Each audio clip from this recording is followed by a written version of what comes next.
السلام علیکم ورحمۃ اللہ وبرکاتہ۔ سب سے پہلی بات، سیرت رسول صلی اللہ علیہ وسلم کی محفل ہے تو چست ہو کر بیٹھے، نہ کہ سست ہو کر۔ تو چستی کا ثبوت دینے کے لیے بآواز بلند ایک مرتبہ درود شریف پڑھ لیں۔ اللہم صلی علی محمد وعلی آل محمد۔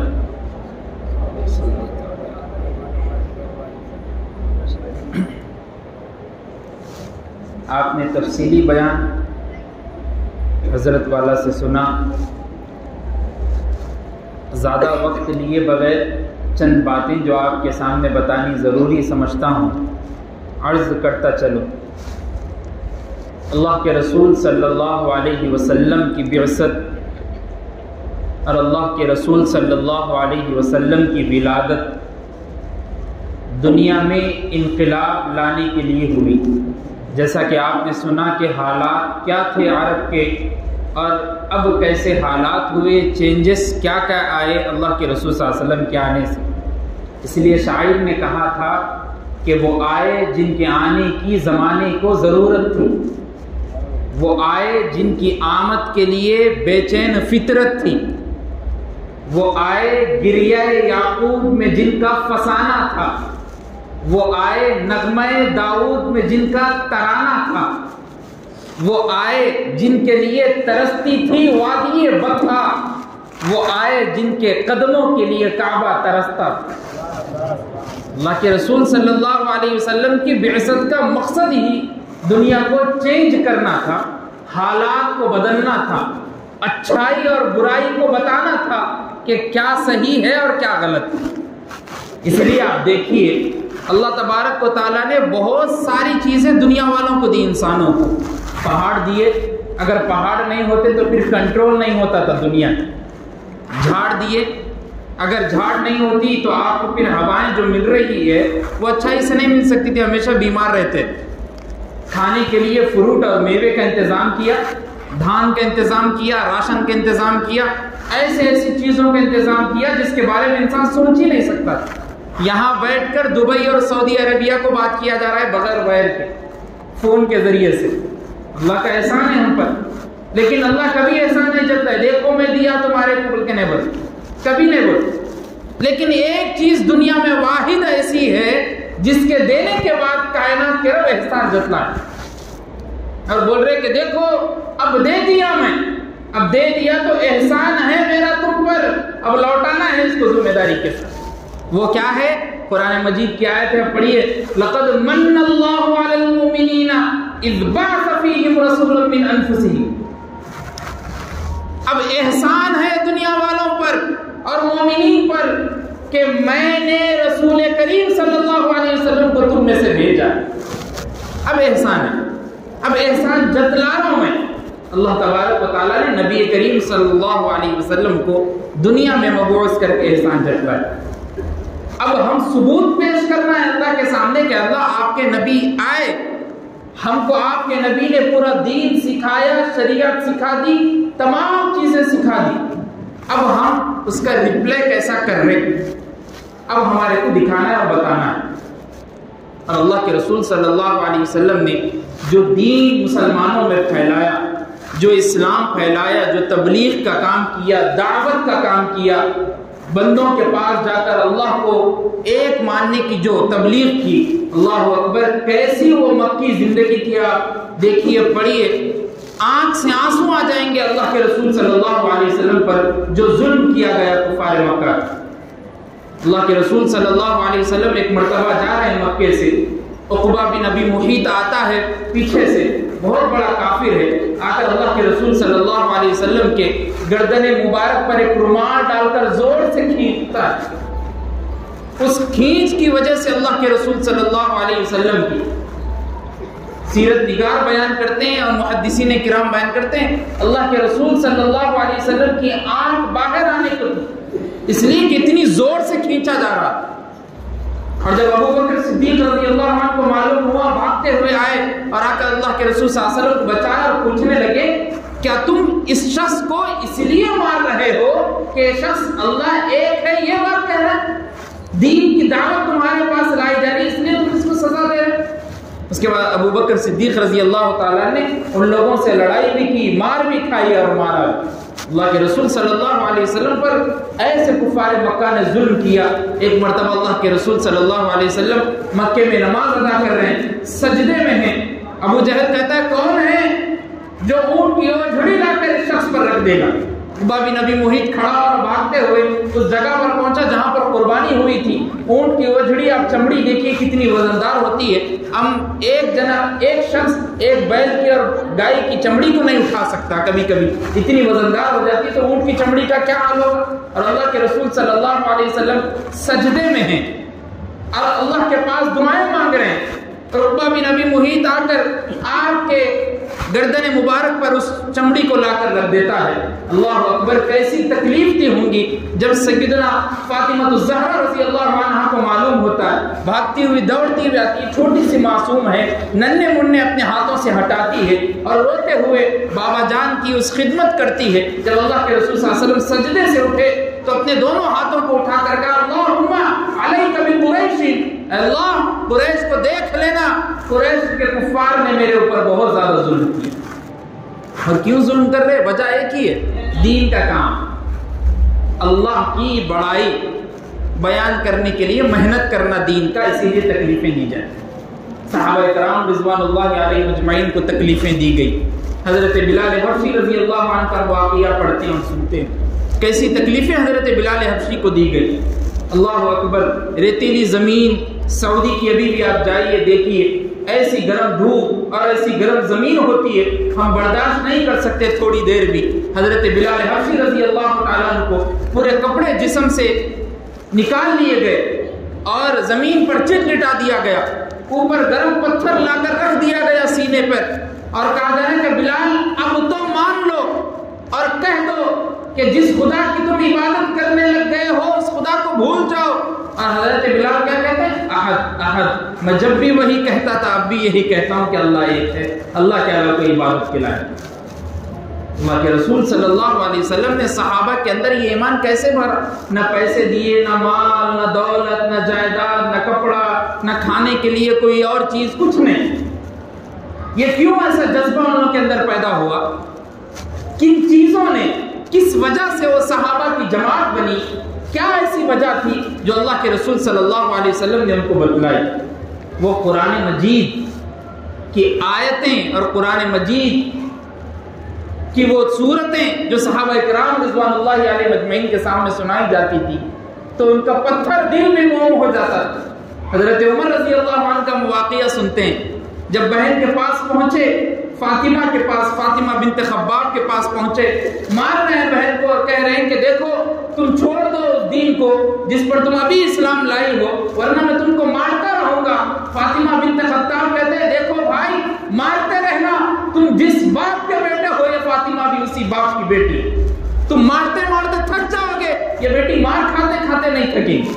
حضرت عمر پریشان ہو گئے، یہ عورت ہے، اس سے زیادہ طاقت میرے پاس ہے، میں مرد ہوں، لیکن کیا ایسی وجہ ہے، کیا ایسی چیز ہے اس کے پاس اتنی زیادہ طاقت آ گئی؟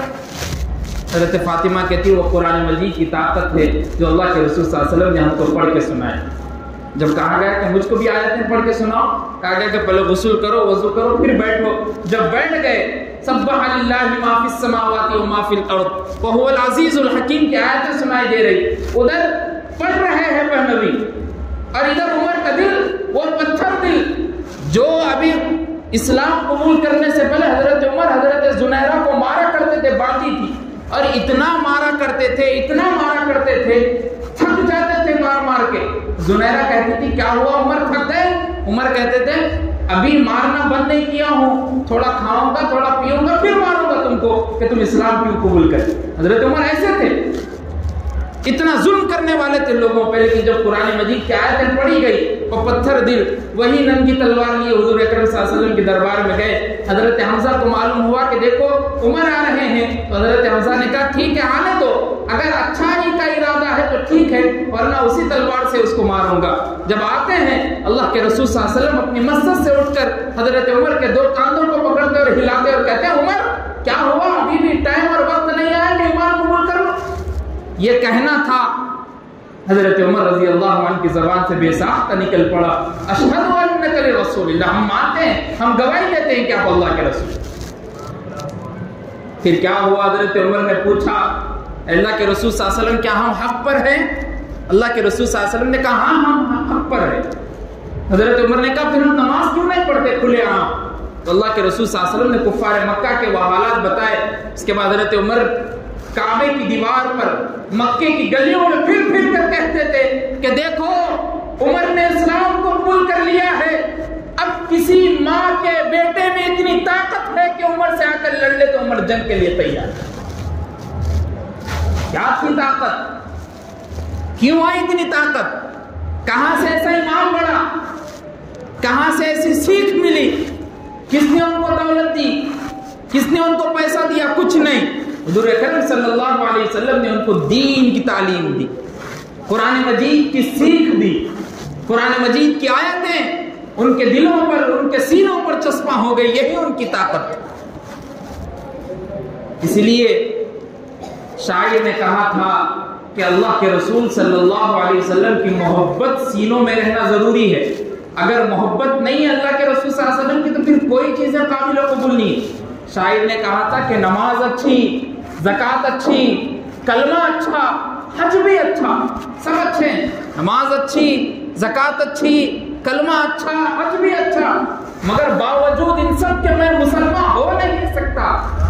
کب ہو سکتا ہوں؟ آگے شاعر کہہ رہا ہے نہ جب تک کٹ مروں رسول اللہ کی حرمت پر، نہ جب تک کٹ مروں رسول اللہ کی حرمت پر، خدا شاہد ہے کامل میرا ایمان ہو نہیں سکتا۔ اللہ کے رسول صلی اللہ علیہ وسلم، آپ کا حسن، آپ کا جمال، آپ کی خوبصورتی، ایسی خوبصورتی، ایسا حسن، اللہ اللہ۔ حضرت عبداللہ بن سلام رضی اللہ تعالیٰ عنہ جاتے ہیں سوالات کرنے کے لیے، یہودی ہے حضرت عبداللہ بن سلام، یہودی ہے، اور اللہ کے رسول صلی اللہ علیہ وسلم سے سوالات کرنے کے لیے جا رہے ہیں۔ کیا سوالات کرنے کے لیے جا رہے ہیں؟ پہلے اپنے ذہن میں اچھا سے اس کو لکھ لیا، اور لکھ کر سوالات پوچھنے کے لیے اپنی ہسٹری سے کہ دیکھیں گے ہم صحیح میں نبی ہے یا نہیں ہے، یہ سوالات پوچھے جائیں گے۔ اور ان کے جو پیچھے ماننے والے لوگ تھے ان لوگوں خوشی میں کیا بولتے خوشی میں ہمارے سردار جو عبداللہ بن سلام ہمارے یہودیوں کے لیڈر ہے، انہوں جا کے جب پوچھیں گے وہ نبی سے تو انہوں جواب بھی نہیں دے سکیں گے، وہیں ہو جائے گا کام اور ہمارا لیڈر جیت جائیں گے۔ اب خوشی میں ہے پورا، پیچھے کا جرم۔ جب عبداللہ بن سلام مدینے میں جاتے ہیں اور اللہ کے رسول صلی اللہ علیہ وسلم مسند پر بیٹھے مسجد نبوی میں، عبداللہ بن سلام صرف دیکھتے ہیں، سوال بھی نہیں کر رہے، خالی دیکھ رہے، اللہ کے رسول صلی اللہ علیہ وسلم کی خوبصورتی اور جمال مصطفیٰ کو دیکھتے ہیں، اور دیکھ کر کہتے ہیں اشہد ان لا الہ الا اللہ وان محمد عبدہ ورسولہ، اور کہتے ہیں، کہہ کر واپس آ گئے، اور یہودی خوش جیت کے ہوں گے۔ پوچھے کیا ہوا عبداللہ بن سلام، کیا کیا سوالات کیے، جوابات کیا کیا ملے؟ عبداللہ بن سلام کہتے ہیں نہ سوال کیا نہ جواب ملا، گیا تھا کچھ اور بن کے، آ رہا ہوں عاشق مصطفیٰ بن کے۔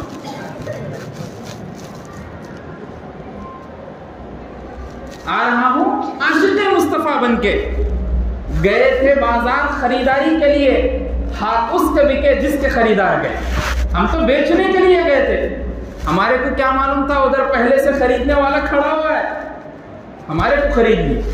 اللہ کے رسول صلی اللہ علیہ وسلم جب آئے عبداللہ بن سلام اور کہہ رہے کہ گیا تو یہ تھا لیکن عاشق مصطفیٰ بن کے آیا، تو لوگ کہنے لگے تم نے تو یہودیوں کی ٹیم کی پوری خاک آلود کر دی، ہماری ناک مٹی میں ملا دی، ہم نے تو تم کو بڑا لیڈر سمجھا تھا۔ عبداللہ بن سلام کہتے میں گواہی دیتا ہوں ویسا چہرہ، اتنا خوبصورت، اتنا حسن و جمال کا پیکر، شرافت، عظمت، صاحب کمال، صاحب وجود والا آدمی کبھی جھوٹ بول ہی نہیں سکتا۔ اس لیے حسان بن ثابت رضی اللہ عنہ نے کہا تھا یا صاحب الجمال و یا سید البشر من وجهك المنیر لقد نفر القمر، اے خوبصورتیوں کے مالک، اے انسانوں کے سردار، آپ تو چاند کی نورانیت سے بھی زیادہ خوبصورت۔ حضرت حسان بن ثابت چاند کو دیکھ رہے ہیں، اللہ کے رسول صلی اللہ علیہ وسلم کو دیکھ رہے ہیں، پھر چاند کو دیکھ رہے ہیں، پھر اللہ کے رسول صلی اللہ علیہ وسلم کو دیکھ رہے ہیں۔ حضرت حسان بن ثابت کہتے ہیں اللہ کے رسول صلی اللہ علیہ وسلم میں آخر میں ایک نتیجے پہ پہنچا، کیا نتیجہ تھا؟ میں سمجھ لیا کہ آپ کی خوبصورتی اور آپ کی چاندنی کے سامنے یہ چاند کی چاندنی بیکار ہے۔ اتنے حسین و جمیل اللہ کے رسول صلی اللہ علیہ وسلم۔ حضرت میمونہ کیا فرماتی ہے؟ حضرت میمونہ، آپ پوری سیاہ ستہ کی کتابیں اٹھائیے، جتنی کتابیں ہیں احادیث کی، صرف حضرت میمونہ کی ایک ہی حدیث، وہ حدیث کی ہے؟ وہ حدیث ہے اللہ کے رسول صلی اللہ علیہ وسلم کے پیر کے انگوٹے کے بازو والی انگلی کی خوبصورتی کے بارے میں، جس کو سبابہ کہا جاتا ہے۔ انگلی بیچ کی جو بڑی انگلی ہوتی ہے، انگوٹے کے بازو والی انگلی، اس کے بارے میں روایت ہے۔ اور کیا روایت ہے؟ حضرت میمونہ کہتی ہیں میں ایک مرتبہ خیمے میں تھی، اللہ کے رسول صلی اللہ علیہ وسلم گھوڑے پر بیٹھے ہوئے تھے، میں ترچی نظر سے تھوڑا سا ہٹا کر دیکھی تو اللہ کے رسول صلی اللہ علیہ وسلم کے قدم مبارک کے انگوٹے کے بازو والی انگلی مجھے نظر آئی۔ اللہ اکبر، اس انگلی کی خوبصورتی کا کیا عالم تھا! میمونہ کہتی ہے میں تو دیکھ رہی تھی، لیکن مجھ کو کیا معلوم اس دکھائی کی وجہ سے میرے آنکھوں میں روشنی اور بڑھ گئی۔ حضرت میمونہ 55 سال تک باحیات رہی، حضرت حسنین کریمین نواسہ رسول ہے، لیکن میمونہ کے پاس آتے اور آ کر کہتے اے پھوپھی جان بتائیے اللہ کے رسول صلی اللہ علیہ وسلم پیغمبر اسلام کے انگوٹے کے بازو والی انگلی کی خوبصورتی کا عالم کیا تھا؟ نواسہ رسول ہے، نانا کی گود میں بیٹھ کر آئے ہیں، لیکن خوبصورتی کا عالم جاننے کے لیے آئے۔ ایسی خوبصورتی اللہ کے رسول صلی اللہ علیہ وسلم کی، ایسے حسن و جمال والے، ایسے خوبصورتی کا عالم اللہ کے رسول صلی اللہ علیہ وسلم کا۔ تو آپ سوچئے ویسی خوبصورتی کا عالم ہے اور اتنے زیادہ خوبصورت ہے، لیکن جب طائف کے سفر پہ جاتے ہیں کیا کام کرنے کے لیے جا رہے ہیں؟ اللہ اکبر، کیا کام؟ دین کو پھیلانے کے لیے، کچھ کام نہیں ہے، دین کو پھیلانا ہے بس۔ اللہ ایک ہے، میں اس کا رسول اور نبی ہوں، یہی بتانے کے لیے طائف کو جا رہے ہیں۔ اور طائف میں کون ہے؟ کوئی غیر نہیں ہے، ننیالی رشتہ دار ہے آپ کے، نانی کے خاندان والے۔ جب نانی کے خاندان میں کوئی جاتا ہے تو دل میں بات رہتی ہے کہ بھائی میں تو ننیال جا رہا ہوں، میرے وہاں میرے کو تکلیف کیسے دیں گے لوگ؟ میری بات سنیں گے، میرے ہیلپ کریں گے، میری ہر چیز کو تمنا کو قبول کریں گے۔ اور اللہ کے رسول صلی اللہ علیہ وسلم جب کیسی سچویشن تھی آپ یقین نہ مانیں گے، سیرت کی کتابیں پڑھیے، حضرت ابو طالب کی وفات ہو گئی، حضرت خدیجہ رضی اللہ عنہا کی وفات ہو گئی، دونوں کی وفات کا صدمہ ابھی دل پر ہے۔ اللہ کے رسول صلی اللہ علیہ وسلم اس سال کو عام الحزن کہا کرتے تھے، غم کا سال ہے یہ، اس لیے کہ ابو طالب نے میری 6 سال کی عمر کے بعد سے اب تک کفالت کرتے ہوئے آ رہے تھے اور ذمہ داری لے کر ایک چچا ہونے کا حق ادا کر رہے۔ حضرت خدیجہ جب سے وہی نازل ہوئی، جب سے شادی ہوئی، نکاح ہوا، ہر مرتبہ آپ ساتھ دیتی ہوئی نظر آئے۔ دونوں ہستیاں ایسی ہے اور ایک ساتھ 5 یا 6 دن کا وقفہ ہے، دونوں گزر جاتے ہیں، تو سوچئے پھر دل پہ کیا کیفیت ہوں گی۔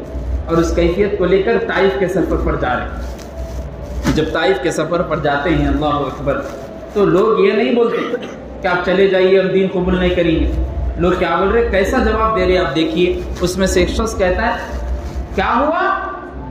اللہ اتنا مجبور ہو گئے کہ تم کو نبی بنا دیا گیا۔ ایک شخص کہتا ہے کہ اگر اللہ نے تم کو نبی بنایا ہے تو میں تم سے منہ پھیرتا ہوں۔ نہ جائیداد کے لیے جا رہے، نہ مال کے لیے جا رہے، نہ پراپرٹی کے لیے جا رہے، نہ تجارت کے لیے جا رہے، نہ کچھ اور رزق کے لیے جا رہے، کسی کی تلاش نہیں، صرف ایک بات بتانے کے لیے کہ لا الہ الا اللہ محمد رسول، اللہ کے علاوہ کوئی عبادت کے لائق نہیں، اللہ ایک ہے، میں اس کا نبی، یہی بتانے کی۔ یہ بات ابھی دل پہ ہے، ایک تو وفات کا صدمہ دل پہ ہے، یہ زبان سے نکلی ہوئی بات دل پہ ہے، اور اس کا صدمہ لیے واپس آ رہے ہیں، پھر بھی نہیں چھوڑا گیا۔ اور بعض قسم کے لوگوں کو لگا دیا گیا اور کہا گیا کہ دیکھو اب تمہارے حوالے، جتنا مارنا چاہتے ہو مار۔ اللہ اکبر۔ وہ طائف کا سفر اللہ کے رسول صلی اللہ علیہ وسلم کا، لوٹتے ہیں ساتھ میں زید بن حارثہ رضی اللہ عنہ ہے، پیچھے سے پتھر پڑتے ہیں، پیچھے آ کر ٹھہر جاتے ہیں، سامنے سے پتھر پڑتے ہیں، سامنے آ کر ٹھہر جاتے ہیں، بازو سے پتھر پڑتے ہیں، بازو آ کر ٹھہر جاتے ہیں۔ اللہ کے رسول صلی اللہ علیہ وسلم کہتے ہیں زید تم جہاں بھی جاؤ اس جگہ تو پتھر نہیں پڑ رہے، لیکن دوسری طرف سے پھر پتھر پڑ رہے ہیں۔ معلوم یہ ہوا کہ اللہ کے رسول صلی اللہ علیہ وسلم کو ان لوگوں نے اتنا مارا، آپ کے نالین مبارک آپ کے جوتے جو تھے پورے خون سے بھر گئے تھے، اتنا مارا گیا۔ آپ ابھی بھی جائیے سعودی کو، طائف کے اس پہاڑ کو دیکھیے، طائف کی وادی کے پہاڑ کو، اللہ اکبر، میں گارنٹی کے ساتھ لکھ کے دے سکتا ہوں آپ چڑھ نہیں سکتے، چڑھیں گے تو بھی تھک جائیں گے۔ اور اللہ کے رسول صلی اللہ علیہ وسلم امت کے خاطر اس طائف کے وادی پہ پتھر کھاتے ہوئے چڑھ بھی رہے ہیں اور اتر بھی رہے۔ کس کے لیے؟ نہ بیٹوں کے لیے، نہ بیویوں کے لیے، نہ بچوں کے لیے، نہ دادا کے لیے، نہ نانی کے لیے، نہ پھوپھو کے لیے، اپنے خاندان کے لیے نہیں، ہم جیسے گنہگار امت کے لیے۔ کبھی کبھی دل میں سوچتا ہوں تو رونا آتا ہے، مجھ جیسے گنہگار کے لیے میرے نبی نے پتھر بھی کھائے۔ طائف کا سفر اللہ کے رسول صلی اللہ علیہ وسلم کا، جب ایک باغ میں جا کر بیٹھتے ہیں، وہ باغ بھی کافروں کا ہے، عتبہ بن ربیعہ کا ہے، لیکن معلوم ہوا کہ چلو خاندانی رشتہ ہے ایک بنو ہاشم سے، تو اجازت مل گئی۔ ایک انگور کا گچھا دے کر بھیجا گیا کہ جا کے ان کی خدمت میں پیش کر دو۔ عداس نامی شخص آتا ہے اور جا کر جب اللہ کے رسول صلی اللہ علیہ وسلم کی خدمت میں پیش کرتا ہے، اللہ کے رسول صلی اللہ علیہ وسلم ایک انگور کو اٹھا کر بسم اللہ کہہ کر کھاتے ہیں، تو عداس پوچھتے ہیں یہ آپ نے کہاں سے سیکھا؟ اللہ کے رسول صلی اللہ علیہ وسلم نے کہا کہ ہم ہر چیز کو بسم اللہ بول کر کھایا کرتے ہیں۔ تو عداس نے کہا کہ یہ تو ہمارے ہی گاؤں میں، ہماری قبیلے میں ایسا ہی کہا جاتا تھا کہ ایک شخص آئے تھے۔ تو اللہ کے رسول صلی اللہ علیہ وسلم نے کہا تم کہاں کے رہنے والے ہو؟ تو عداس نے کہا میں نینوا کا رہنے والا ہوں۔ تو اللہ کے رسول صلی اللہ علیہ وسلم نے کہا اچھا تم نینوا کے رہنے والے ہو، وہاں میرے بھائی حضرت یونس بھی آئے۔ حضرت یونس علیہ السلام نینوا میں آئے تھے۔ جب اس آدمی کو معلوم ہوا تو اس آدمی کا سننا تھا، اس کے بعد وہ بھی صحابی بن گئے، حضرت عداس رضی اللہ عنہ کا لقب لے کر ملقب گئے تھے کسی کو کلمہ پڑھانے کے لیے، اور راستے میں کوئی اور مل گئے کلمہ پڑھنے کے مسلمان۔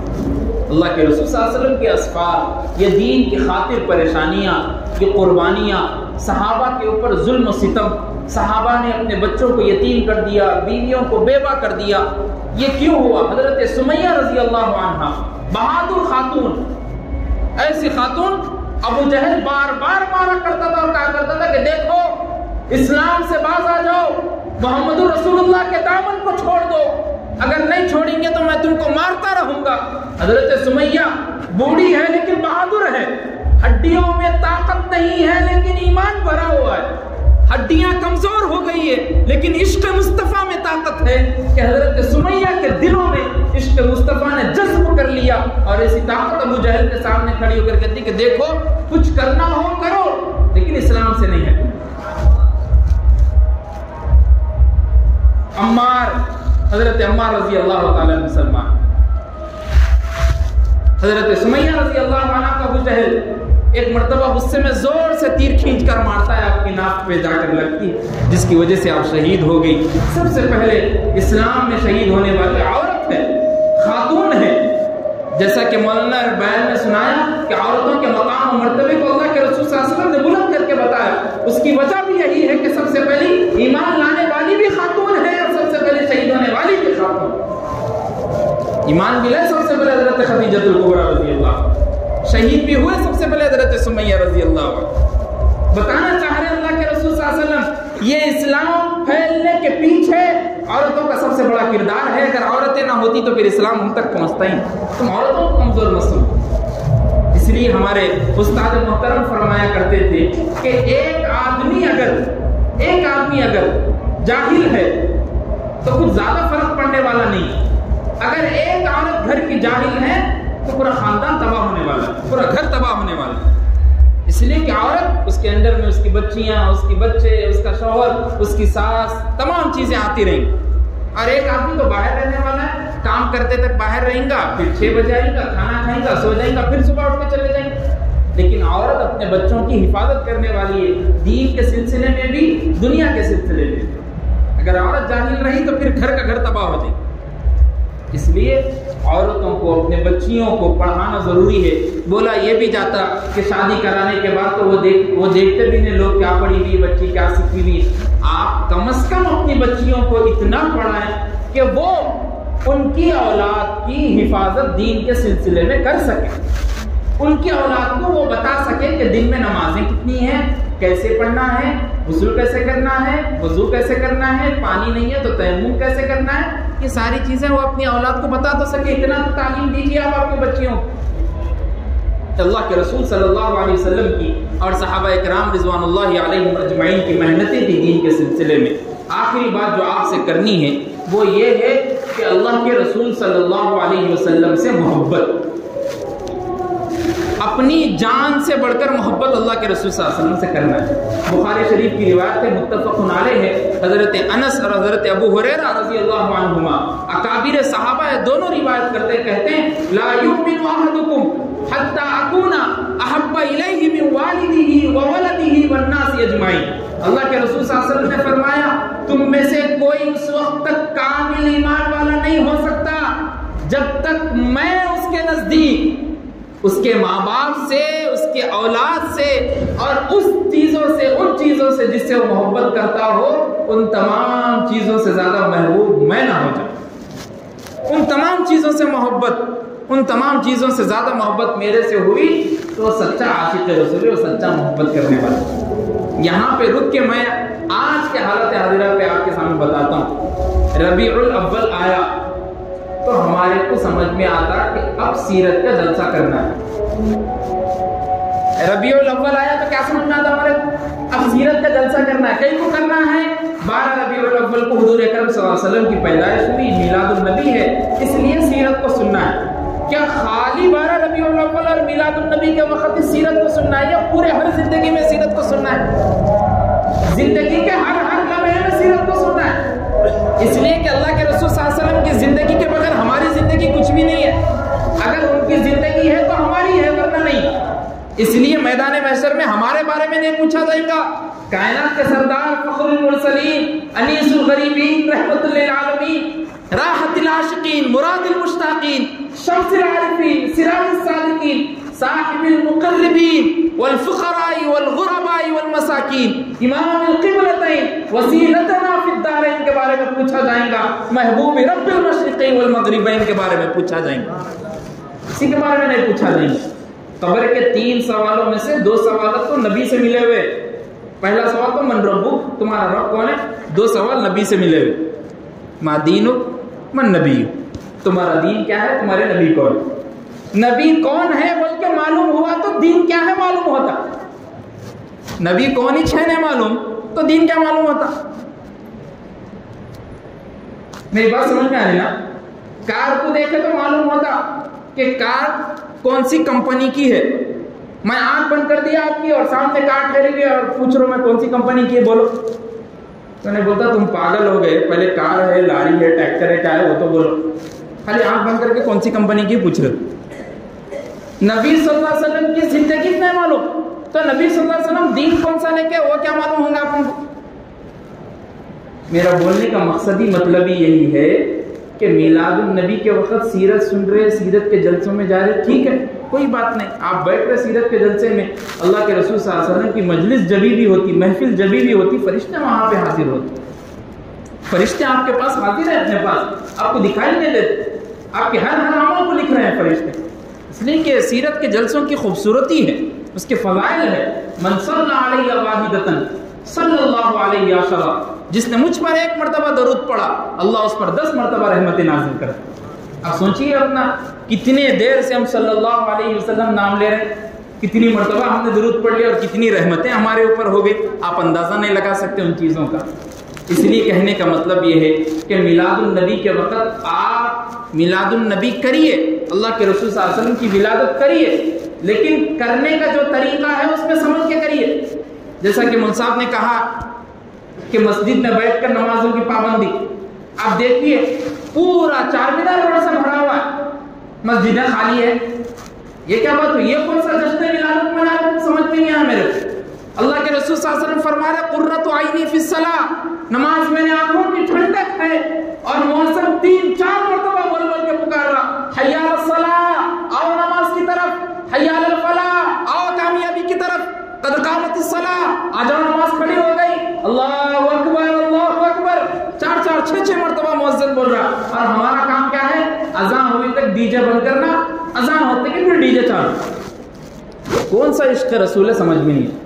اور ڈی جے میں کیا بج رہا ہے؟ ایک سے قوالی سن رہے، ایسے ڈی جے دار قوالی سن رہے، اللہ اکبر اللہ اکبر. نہ قرآن نہ حدیث نہ کسی صحابہ سے ثابت ہے، اپنا اپنی بجا لے. اور یہاں تک بھی دیکھا نوجوان ایسے خبیث نوجوان ہیں، اللہ اکبر، دیکھے تو کبھی تعجب ہو جاتا، پورے عرش ہاتھ پہ لگا لے، کلے پہ لگا لیے، پیشانی پہ لگا لیے، بالوں پہ لگا لیے، جسم پہ لگا لیے، اور ریڈی نہ کر گاڑی ایک ٹائر پہ چلا اور گھما رہے ایسا گاڑی، اور پورے لوگوں کو مجمع میں ٹھہرا کے بتا رہے سیم ایسے جیسا آپ کے سامنے سے جلوس گئے نا، سیم ایسے پورے ٹریکٹر ایسا کر لیتے، لاری پہ پورے جمع ہو جاتے، ناچتے رہتے. کون سا عشق مصطفیٰ ہے بھائی؟ کون بتائے ایسا کرو بول کے؟ مکہ مسجد کو جاؤ آپ، اتنا بڑا پیپر پہ جامعہ نظامیہ کا فتویٰ لکھا ہوا ہے، جاؤ پڑھو کبھی آپ، نہیں تو جائیے آپ خود چاہیے جامعہ نظامیہ کا فتویٰ لے کے آئیے، ایسا میلاد منانا کہیں سے ثابت کر کے دکھاؤ. میلاد کیسا منایا جاتا تھا؟ بایزید بستامی رحمۃ اللہ علیہ فرمایا کرتے تھے، جب میلاد کا وقت آتا تو ہم اپنے گلی محلے والے لوگوں کو، یتیموں کو، رشتہ داروں کو، اقربا کو بلاتے تھے اور کھانا کھلاتے تھے، اور کھانا کھلا کے بتاتے تھے، اور کھانا کھلانے کے بعد درود کی محفل بھی ہوتی. اللہ اکبر، وہ میلاد ہوتا تھا، وہ ولادت رسول اور جشن میلاد ہوتا تھا کہ اللہ کے رسول صلی اللہ علیہ وسلم تو ہمارے لیے باعث رحمت بن کے آئے، اور ہم باعث رحمت سمجھ رہے، تکلیف دے رہے اللہ کے رسول صلی اللہ علیہ وسلم کو. نعوذ باللہ، کتنی بری باتیں سمجھیے. جب ہم خود روڈوں پہ ایسا گھومیں گے پھریں گے تو پھر دوسرے کو، غیر کو، اس کے بازو کو پر لگ جاتے، انہیں بھی چورستے پہ کھڑے ہو کے اپنے نبی کے سامنے گستاخی کر دیتے. اور ہم جب کیا بول کے نکلتے؟ گستاخ نبی کی ایک سزا سرتن سے جدا، سرتن سے جدا. پہلے تمہیں گستاخ ہے، پہلے تمہیں گستاخ ہے، اس لیے اس کے بازو کو پر لگ گئے. اس لیے میں ایک شعر بولتے رہتا ہوں ہمیشہ کہ ہمارا حال کیسا ہے معلوم مسلمانوں کا، نبی کا نام سنتے ہی جھوم جاتے ہیں، نبی کا نام سنتے ہی جھوم جاتے ہیں. نبی کا نام باڑا ایسے رہے تو ایسے اٹھا کے باہر کرتے، تو بھی ایسا رہے تو ہلتے رہتے. نبی کا نام سنتے ہی جھوم جاتے ہیں، اور نبی کا حکم سنتے ہی گھوم جاتے ہیں. میرے کو نہیں بول رہے ہیں نماز پڑھو بول بازو کھولے. جشن میلاد ہے 12 ربیع الاول ہے، 12-1 بجے پورے مکہ مسجد میں کھڑے ہو رہے تھے. کسی کو پوچھا فجر پڑے کیا؟ صاحب 10 بجے امی اٹھائے، وہ بھی کہیں کو اٹھائے، کھیر پوری بنائی تیرے واسطے بول کے اٹھائے.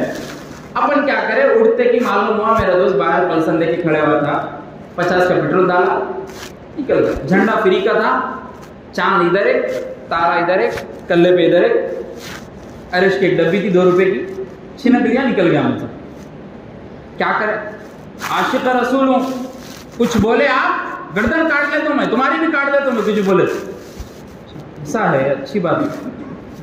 اور صحابہ کیسا عشق کرے نہیں معلوم. صاحب اپن کہاں پڑھے ہوئے اتنا، ہم 10th پاس ہوئے سو خالی. اچھی بات ہے 10th پاس ہوا، بولو خبر میں 10th پاس ہوا، SSC کرام میں خالی 10th پاس ہوا ہے، فلاں اسکول کی سرٹیفکیٹ ہے، اور میرے کو اتنے مارک آئے تھے تو فرشتہ چھوڑ دیتا تمہارے دیکھ کے. نہیں، عشق مصطفیٰ میں گستاخی کر رہے. عشق مصطفیٰ نہیں بولتے اس کو. عشق مصطفیٰ نمازوں کی پابندی کے ساتھ، درود کے محافل کے ساتھ، اللہ کے رسول صلی اللہ علیہ وسلم کی یاد کو تازہ کرنا، اور اللہ کے رسول صلی اللہ علیہ وسلم کے خاطر اپنے آپ کو روزے کی حالت میں رکھیے، نوافل کی پابندی کریے، اعتکاف بیٹھیے جا کے 1 دن کا، مسجد میں اعتکاف بیٹھیے، قرآن مجید سیکھیے، سورہ یاسین پڑھیے، شجر کاری کریے، جھاڑوں کو لگائیے اللہ کے رسول صلی اللہ علیہ وسلم کے صدقے میں کہ جھاڑوں کو لگانے سے اپنے آپ کی صحت میں اور تندرستی میں اضافہ ہوتا. ایسے کام کریے، امت کے لیے فائدے کا کام کریے جو اللہ کے رسول صلی اللہ علیہ وسلم نے کرنے کا حکم دیا ہے. ایسا میلاد منانا کہیں بھی ثابت نہیں ہے. آپ بتائیے ایسا میلاد منانا اگر کہیں سے ثابت کر دیا، جو آج عام طریقے سے دیکھا جا رہا دنیا والوں میں، تو میں یہیں بیٹھا ہوں، آپ میرے تک فتویٰ لا کے دیجیے، آپ جو بولیں گے وہ کرنے کے لیے تیار ہوں. کبھی نہیں لا سکتے. جامع نظامیہ کا فتویٰ مکہ مسجد کی بورڈ پہ لگا دیا گیا کہ محافل، یہ جلوس، یہ قوالیوں پہ ناچنا، گانا، بجانا، ڈھول تماشے کرنا، یہ ثابت نہیں ہے کہیں سے، یہ غیر شرعی ہے، اس کو چھوڑ دیجیے. کھلے الفاظ میں لکھ دیا گیا. آپ جائیے، ٹھیک ہے، اچھی بات ہے، آپ ریال ہی نکال رہے، کوئی بات نہیں، سکون اطمینان کے ساتھ نکالیے. اللہ اکبر، لبیک لبیک یا رسول اللہ، لبیک لبیک یا رسول اللہ، آمد مرحبا مصطفیٰ مصطفیٰ۔ حضرت حسان بن ثابت رضی اللہ عنہ کے اشعار کیسے ہوتے تھے؟ مدینے میں جب اللہ کے رسول صلی اللہ علیہ وسلم کی حاضری ہوئی تو بچوں نے کیا پڑھا تھا؟ طلع البدر علینا من ثنیات الوداع وجب الشکر علینا ما دعا للہ دا۔ اللہ کے رسول صلی اللہ علیہ وسلم ہمارے اوپر طلوع ہو گئے، چاند طلوع ہو گئے۔ ایسے اشعار اللہ کے رسول صلی اللہ علیہ وسلم کے لیے پڑھے جاتے تھے اور آپ کی تعریف میں پڑھے جاتے تھے۔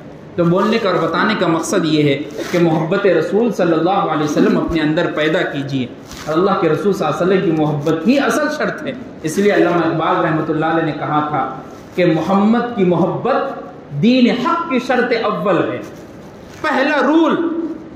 دین میں اگر کوئی پہلا رول ہے تو محبت مصطفیٰ ہے۔ محمد کی محبت دین حق کی شرط اول ہے، اگر اس میں ہو خامی تو سب کچھ نامکمل، کچھ بھی کام نہیں لیا جائے گا اگر اس میں خامی ملے گی۔ تو اس لیے اللہ کے رسول صلی اللہ علیہ وسلم کی محبت کو سینوں میں لائیے۔ اللہ کے رسول صلی اللہ علیہ وسلم کی جیسی شخصیت اور کوئی ہو نہیں سکتی۔ آپ آخری نبی ہیں، آپ کے بعد کوئی آنے والا نہیں ہے، آپ کے بعد کوئی نبی تو دور کی بات، آپ کا سایہ بھی نہیں آ سکتا۔ اس لیے شاعر نے کہا تھا کہ ارباب نظر کو کوئی ایسا نہ ملے گا، بندے تو ملیں گے پر مولا نہ ملے گا۔ تاریخ اگر ڈھونڈے گی ثانی محمد، ثانی تو بڑی چیز ہے، سایہ نہ ملے گا۔ آپ بہت دور کی بات کر رہے ہو، ویسا شخص ہم لا کے دکھائیں، کوئی بات نہیں۔ مول صاحب جیسا بتائے، ایک کرسچن نے کتاب لکھی دی 100 کے نام سے، 100 اشخاص، کیا ہے اس کتاب کا مطلب ہی وہی ہے۔ مول صاحب بھی وہی بتانا چاہ رہے تھے کہ انسانیت کو انسان بنانے کے لیے اللہ کے رسول صلی اللہ علیہ وسلم آئے۔